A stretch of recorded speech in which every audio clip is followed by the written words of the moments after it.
bonjour à toutes et à tous. Dans un premier temps, je tiens à remercier en fait, mes collègues, Joël Descourneaux et Balbine Maillot, d'avoir participé à ce travail de près ou de loin.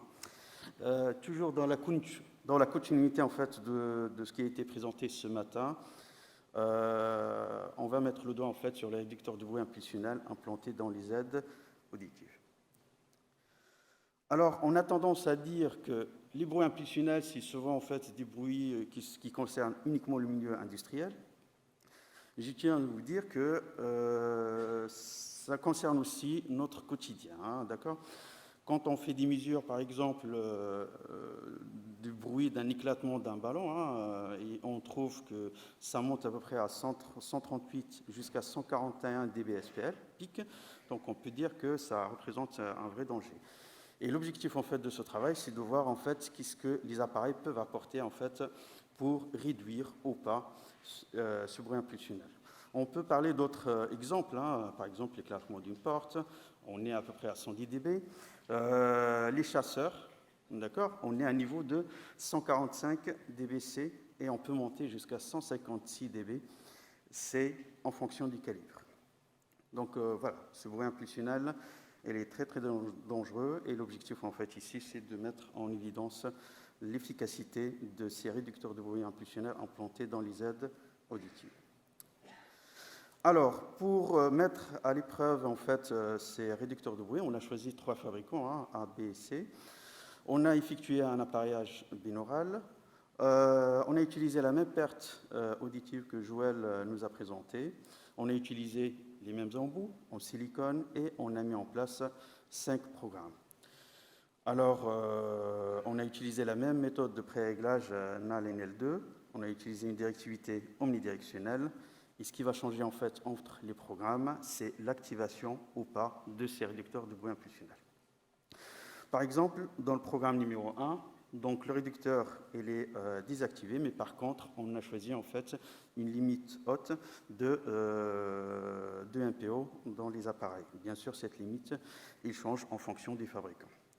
Dans le programme numéro 2, c'est la même chose que le premier programme, la seule différence, c'est l'activation du bruit impulsionnel. Ça nous permet de mettre en évidence en fait l'action de l'appareil sur le bruit impulsionnel, sur les réducteurs de bruit impulsionnel. La différence entre le programme 3, 4 par rapport au premier programme et le deuxième programme, c'est le niveau de sortie, le MPO, en fait, où on a choisi en fait la limite basse, ou bien le niveau le plus faible de MPO. Et on a mis en place en fait un 5e programme où on a activé les réducteurs de bruit impulsionnel, on a choisi une limite basse de MPO, et bien sûr, on a activé l'ensemble des réducteurs de bruit qui sont disponibles en fait en fonction du fabricant. Et donc du coup en fait, avant de mettre ces manips, il fallait maîtriser un peu la génération de bruit impulsionnel. Et donc du coup notre choix est tombé sur ce qu'on appelle un canon à impulsion. Ce canon à impulsion, il a l'utilité en fait de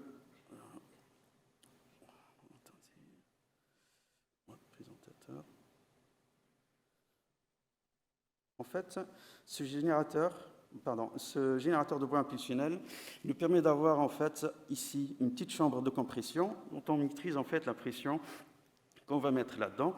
Entre les deux, on va placer une membrane et bien sûr en fait ici il y a une aiguille qui vient éclater en fait la membrane. Ce dispositif, il nous permet d'avoir une reproductibilité des signaux et une maîtrise en fait du bruit impulsionnel. Avec ce dispositif, on peut monter jusqu'à 160 dB, d'accord ? L'objectif ici, ce n'est pas de monter à ce niveau-là, mais de s'y limiter un peu à un niveau de bruit, par exemple l'éclatement d'un ballon, donc ça veut dire qu'on va se mettre à peu près à 140 dB. Et bien sûr, on va utiliser le KEMAR pour recueillir en fait les différents types de signaux. Alors, comment on a fait pour mettre en place notre dispositif, ou bien les aides auditives? Donc, on a utilisé un appareillage stéréophonique. Le KEMAR, il est placé à peu près à 2,5 mètres par rapport à notre générateur de bruit impulsionnel. Donc, l'oreille gauche, on a fait un appareillage normal, hein, d'accord, avec un embout en silicone. On a utilisé que des appareils du classe 2, haut de gamme. Et donc l'oreille gauche, il est bien appareillé. Par contre, l'oreille droite, en fait, il est placé, l'aide auditive, mais par contre, il n'est pas inséré dans le conduit, d'accord, dans le kéma. Et donc, du coup, en fait, c'est juste pour apprécier, si vous voulez, l'effet d'embout de l'oreille droite par rapport à l'oreille gauche où il est vraiment appareillé. Et bien sûr, on a placé ici un microphone de référence qui nous permet de mesurer le niveau d'entrée, ou bien le niveau sonore à l'entrée du conduit. Voici les premiers signaux qu'on a obtenus. Donc, en noir ici, c'est le signal de référence, le microphone de référence. Et le signal obtenu, d'accord, à l'aide de Kemar, c'est en rouge et en bleu, oreille droite et oreille gauche. Il fallait différencier en fait les différentes pics. Le pic d'émission, donc ça veut dire le pic qui va traverser l'embout, d'accord, et le pic qui va être traité par l'aide auditive, donc ça veut dire là où on va faire, là où le réducteur de bruit impulsionnel va agir. Lorsque on normalise, si vous voulez, en fait, les deux signaux, hein, donc vous voyez, en fait, c'est pas le même niveau. Donc, on normalise les trois signaux et on trouve, en fait, qu'il y a un écart temporel entre le signal obtenu du microphone de référence par rapport aux deux signaux obtenus à l'aide du coupleur du Kemar. L'écart temporel, il correspond à peu près à 3,5 cm. Donc, ça veut dire c'est la propagation de l'onde acoustique entre l'entrée du conduit et le coupleur. Donc, on peut dire pertinemment que le premier pic qu'on obtient ici, ça correspond à, si vous voulez, l'onde ou bien l'impulsion qui va traverser l'embout. Et donc, du coup, on peut dire aussi que le passage de l'onde ou bien de l'impulsion, pour l'oreille appareillée, il va avoir en fait deux choses. Donc, il y a un premier passage par l'embout et un deuxième passage en fait par l'aide auditive. Bien sûr, ce passage, il va venir avec un certain retard, d'accord. C'est ce qu'on va voir ici, d'accord. Et donc, du coup, par la suite, ce qui va nous intéresser en fait, c'est ce pic qu'on a ici. Donc, ça veut dire c'est le signal donné par l'aide auditive. En termes d'amortissement, d'accord, bien d'atténuation, si vous voulez, on passe d'un niveau sonore de 140 dB SPL à 110 dB SPL. Donc on peut dire que l'embout, c'est ce qu'il a présenté Joël, il fait bien son travail. Donc on peut avoir une atténuation qui varie entre 25 jusqu'à 30 dB. Par contre, en fait, ce qu'on voit ici, c'est que l'appareil, il a amplifié en fait le signal d'impulsion et on est monté à peu près à 120 dB. J'ai envie de vous dire que c'est tout à fait normal. Pourquoi ? Parce que dans ce programme, rappelez-vous qu'on a mis la limite haute de MPO et le réducteur de bruit impulsionnel, il est désactivé.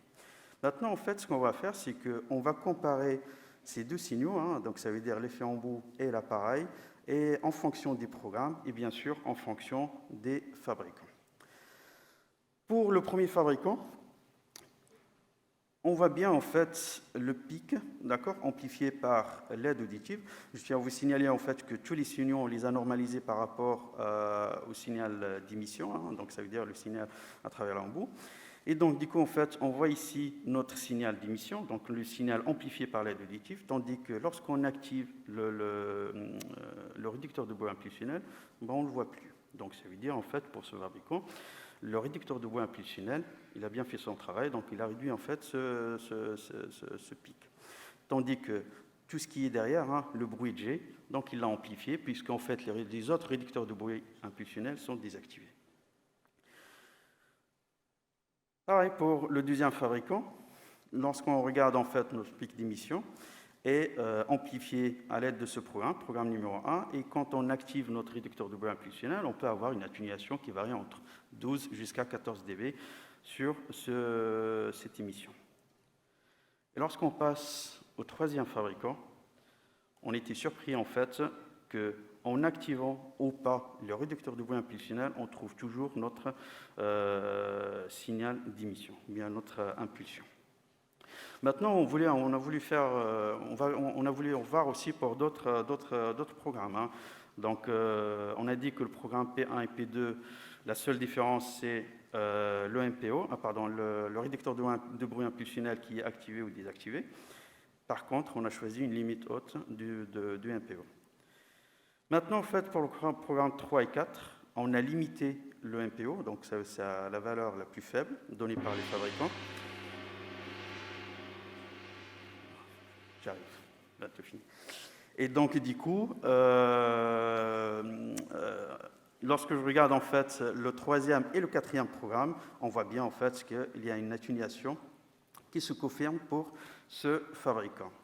Idem pour le 2e fabricant, tandis que le 3e fabricant, en fait, notre impulsion, en fait, elle existe toujours, même en réduisant en fait le MPO. Lorsqu'on passe au programme numéro 5, donc ça veut dire que tous les réducteurs de bruit sont activés, on a choisi un niveau MPO le plus faible et le réducteur de bruit impulsionnel activé aussi. Donc la tendance, il se confirme en fait pour ces deux fabricants, donc on ne voit plus le signal d'émission, hein, l'impulsion, tandis que pour ce fabricant, en fait, ça se confirme en fait qu'en activant ou pas cette impulsion, elle persiste et il y est toujours. Ce qu'on peut dire aussi, c'est que la réponse de l'appareil, il se rapproche à peu près à une réponse d'un embout qui est passif. J'ai envie de vous donner en fait quelques recommandations, hein, donc, en termes de ces réducteurs de bruit impulsionnels qui agissent bien sur les impulsions, malheureusement pas chez tous les fabricants. L'utilisation d'un embout étanche, ça nous permet en fait d'avoir une belle atténuation, hein, jusqu'à 30 dB. Le MPO, il fait bien son travail, d'accord, donc il limite bien le niveau de sortie, mais il faut faire attention aussi avec ces réducteurs de bruit impulsionnel, c'est ce qu'il a présenté M. Delars ce matin, que ça peut aussi dégrader l'intelligibilité, d'accord, bien la dégradation de l'intelligibilité avec ces réducteurs de bruit impulsionnel. Je tiens à vous remercier. Merci.